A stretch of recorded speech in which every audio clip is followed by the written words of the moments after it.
আসসালামু আলাইকুম এভরিওয়ান, আশা করি প্রত্যেকে অনেক ভালো আছো। ব্যাকরণ শব্দ শ্রেণীর তৃতীয় পর্বে সবাইকে স্বাগত। আজকের ভিডিওটিতে যৌতুক শব্দ, আবেগ শব্দ এবং এদের কিছু উদাহরণ নিয়ে আলোচনা করব। এক কথায় টোটাল ব্যাকরণিক শব্দ শ্রেণীর উপরে যে আলোচনা করা হয়েছে তার উপরে কিছু উদাহরণ নিয়ে আলোচনা করব। চলো এবার মূল আলোচনায় যাওয়া যাক। যৌতুক শব্দ। যোজক শব্দ। যোজক শব্দকে ইংরেজিতে বলে কনজাংশন।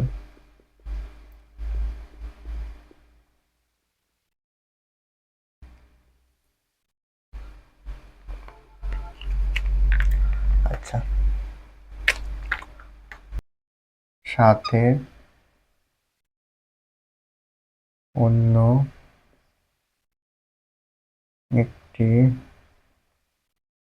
বাক্যের বা পদের সংযোজন, বিয়োজন এবং সংকোচন ঘটায় তাকে যোজক শব্দ বলে। এবার কিছু যোজক শব্দের উদাহরণ দেখি। যেমন এবং, অথচ, অথবা, নতুবা, কিন্তু ইত্যাদি।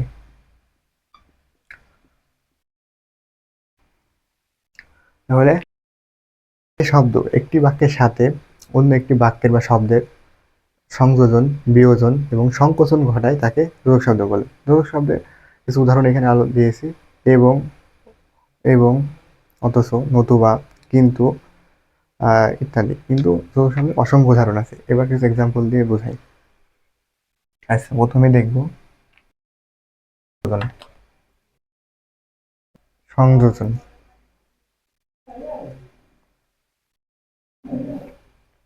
আচ্ছা, সংযোজন দেখি। হীরা এবং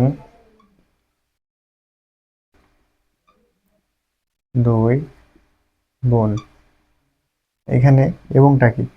এবংটা যোজক শব্দ। দেখে বিয়োজন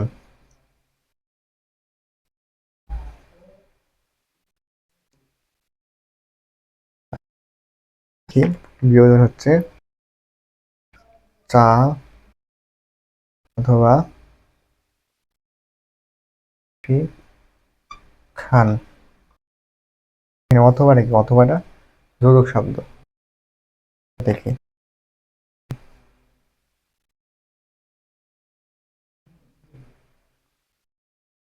দেখি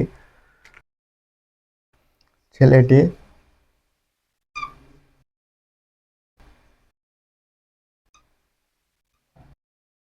কিন্তু কিন্তু অলস। এখানে এই যে কিন্তু যোজক শব্দ। খুবই ইজি যোজক শব্দ নির্ণয় করা। ইংলিশে কনজাংশন যেমন অ্যান্ড, বাট, অর ইত্যাদি থাকে, বাংলাতে এবং, অথচ, নতুবা, অথবা ইত্যাদি বাক্য থাকবে এবং বাক্যের মাঝখানে থাকবে। তোমরা যদি একটু ভালো করে দেখো অবশ্যই বুঝতে পারবে। এবার আমরা আলোচনা করব আবেগ শব্দ। আবেগ শব্দকে ইংরেজিতে বলে ইন্টারজেকশন। আবেগ শুনে তোমরা বুঝতে পারছো যে এর ভিতরে কিছু আবেগ থাকবে। আবেগ। আচ্ছা, মূল আলোচনায় যাই। আবেগ শব্দ। আবেগ শব্দকে ইংরেজিতে বলে ইন্টারজেকশন। এখানে সিম্পলে লিখলাম, সংক্ষিপ্ত করে বুঝে নেবে তোমরা। আচ্ছা, যে সব শব্দের মাধ্যমে মনের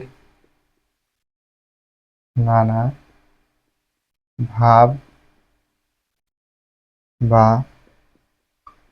আবেগ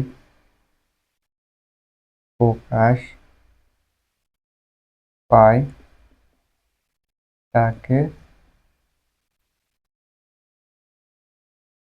আবেগ শব্দ বলে। যেসব শব্দের মাধ্যমে মনে নানা ভাব বা আবেগ প্রকাশ পায় থাকে যে আবেগ শব্দ বলে। যেমন সাবাস,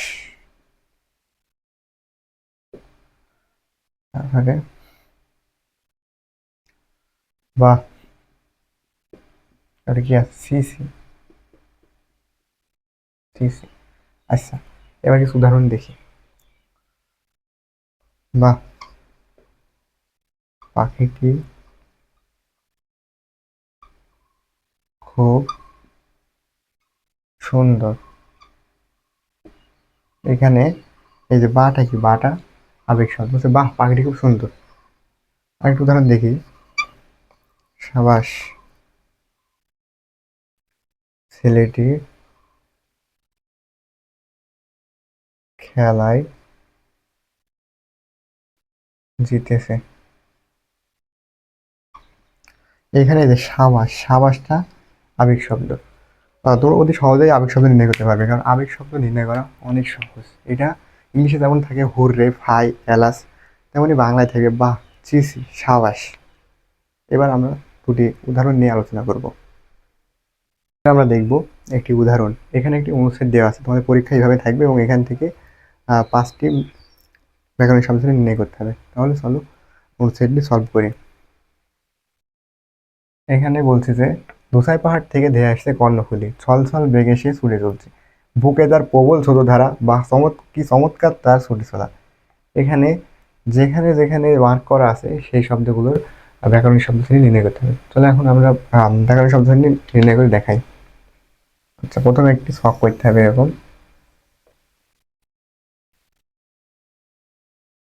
এক পাশে লিখতে হবে প্রদত্ত শব্দ, এক পাশে ব্যাকরণিক শব্দ শ্রেণী। আচ্ছা, তারপরে প্রথমে মার্ক করা শব্দ বা পদগুলো বাম পাশে লিখে ফেলবো। আচ্ছা, প্রথমে কি আছে, লুসাই পাহাড়, লুসাই পাহাড়। তারপরে কি আছে, ছল ছল, ছল ছল। তারপরে কি আছে, তার। তারপরে প্রবল। তারপরে বা। আচ্ছা, এখানে লক্ষ্য করে দেখা যায় যে লুসাই পাহাড়, লুসাই পাহাড় কি একটি নাম না, পাহাড়ের নাম। তাহলে এটা কি, আমরা দেখে নিয়েছি যে কোনো কিছুর নামকে বিশেষ্য বলে, তাহলে এটা কি বিশেষ্য।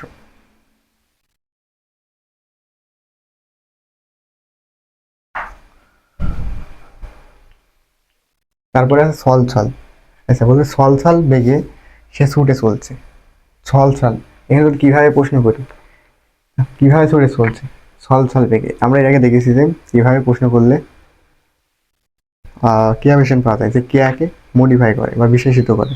তাহলে এখানে ছল ছল কি হবে, ক্রিয়া বিশেষণ।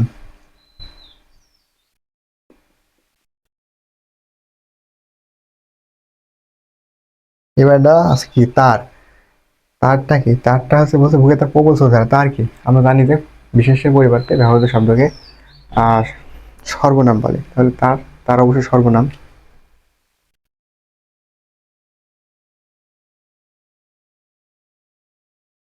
তারপর আছে কি, প্রবল। প্রবল কি, তুমি বুকে তার প্রবল স্রোতধারা। এখানে যদি কেমন দিয়ে প্রশ্ন করি, বুকে তার কেমন স্রোতধারা, প্রবল স্রোতধারা। আর কেমন দিয়ে প্রশ্ন করলে কি পাওয়া যায়, বিশেষণ পাওয়া যায়। বিশেষণ বলতে কি, দোষ গুণ অবস্থা সংখ্যা পরিমাণ বোঝায়। তাহলে প্রবলটা কি, প্রবলটা বিশেষণ। আচ্ছা, শেষে আছে কি, বা। এটা তো আর বলার কিছু নেই, এটা সবাই পারে, অনেক সহজ। বা এক্সক্লেমেশন বা বিস্ময় সূচক চিহ্ন থাকলেই সেটি আবেগ শব্দ। তাহলে বা হচ্ছে আবেগ শব্দ। আচ্ছা, তোমরা এটি খুব সহজ, অতি সহজে বুঝতে পেরেছো। এবার আমরা আরেকটি উদাহরণ দেখব।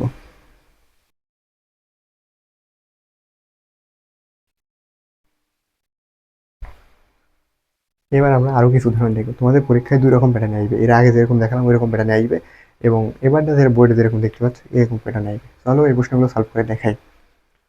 আচ্ছা, এতক্ষণে অরিন্দম কহিলা বিষাদে, এতক্ষণে অরিন্দম কহিলা বিষাদে, এখানে এতক্ষণে ডেকে, এতক্ষণে না ক্রিয়া বিশেষণ। কেন ক্রিয়া বিশেষণ? কারণ এখানে যদি প্রশ্ন করি কখন অরিন্দম কহিলা বিষাদে, এতক্ষণে। আর বিশেষণ, ক্রিয়া বিশেষণ কি? যে ক্রিয়াকে বিশেষিত করবে। তাহলে এটা কি? এতক্ষণে ক্রিয়া বিশেষণ।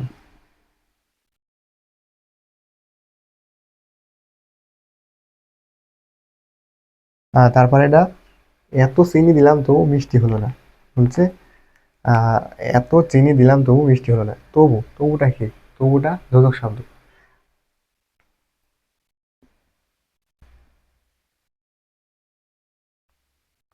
এর আগে উদাহরণ দিয়েছি যোজক শব্দের এবং, অথচ, নতুবা, অথবা এগুলো থাকলে যোজক শব্দ।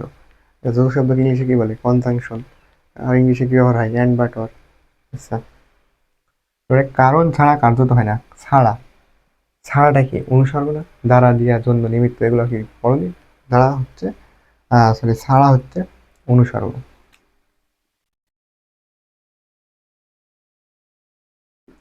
এবার দেখবো যে অনলে, অনলে পুড়িয়া গেল। অনল কি? অনল মানে হচ্ছে আগুন। আগুনের, এটা হচ্ছে সমর্থক শব্দ। বন্যি, হুদাসন, অনল এগুলো হচ্ছে আগুনের শনাক্তক শব্দ। তাহলে আমরা জানি যে কোনো কিছুর নামকে কি বলে? নাউন বলে বা বিশেষ্য বলে। সেটা কি? অনল কি একটা নাম, এই জন্য এটা কি বিশেষ্য।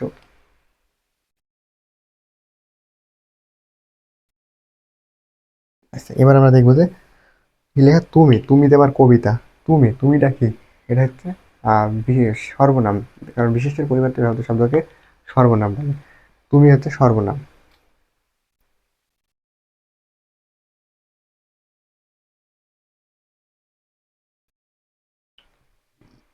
আচ্ছা, এখানে লক্ষ্য করে দেখা যায় যে বা, মেয়েটি খুব ভালো গান গায়। এখানে বা এর নিচে দাগ আছে, তার মানে এই বাটি বের করতে হবে যে বাটি আহ, কোন পদের ভিতরে পড়ে। বা, এখানে তো বলার কিছু নেই, কারণ বা দিয়ে এক্সক্লেমেশন চিহ্ন থাকা মানেই, বিস্ময়সূচক চিহ্ন থাকা মানে সেটি আহ, আবেগ শব্দ। তাহলে বাটা কি? বা আবেগ শব্দ। আচ্ছা, তারপরে বলছে শকুনটা উড়ে এসে বসেছে পাতা শূন্য শুকনো গাছটায়। এসে, এসেটা কি? কোনো জায়গায় আসা তো একটি কাজ, তাহলে এসেটা কি? ক্রিয়া। তারপরে বলছে বুঝিয়াছিলাম মেয়েটির রূপ বড় আশ্চর্য। বুঝিয়াছিলাম, এই যে বুঝিয়াছিলামটা কি? কিছু বুঝা, এটা তো কি কোনো কাজের ভেতরে তো পড়ে, তাহলে বুঝিয়াছিলাম কি কি? এটা ক্রিয়া। আচ্ছা, তারপরে বলছে মোদের গরব মোদের আশা আমরি বাংলা ভাষা। এই যে মোদের, মোদের মানে কি? মোদের মানে হচ্ছে নিজ, মোদের, স্বয়ং। আপনি এগুলা কি উদাহরণ দিয়ে বুঝাইনি? এগুলা কি হবে? এগুলো হবে সর্বনাম। মোদের, নিজ, স্বয়ং, আপনি এগুলো থাকলে কি হবে? সর্বনাম। তাহলে মোদেরটা কি? মোদেরটা সর্বনাম। ভিডিওটি শুরু থেকে শেষ পর্যন্ত দেখার জন্য তোমাকে অসংখ্য ধন্যবাদ। তুমি যদি আগে দুইটি পর্ব না দেখে আসো, অবশ্যই আগে দুটি পর্ব দেখে আসো, এবং যারা প্রথম থেকে শেষ পর্ব পর্যন্ত ভিডিওটি দেখেছে তাদের আশা করি পরীক্ষায় ব্যাকরণিক শব্দ শুনে নির্ণয় করতে আর কোনো সমস্যা হবে না। এবং তোমরা যদি এই ভিডিওটি দেখে কোনো বিন্দুমাত্র উপকৃত হও তাহলে অবশ্যই তোমাদের মতামতটি কমেন্টে জানাবে, এবং পরবর্তীতে আবার কোনো নতুন ভিডিও দেখা হবে। ততক্ষণে তোমরা সুস্থ থাকো, ভালো থাকো। আসসালামু আলাইকুম।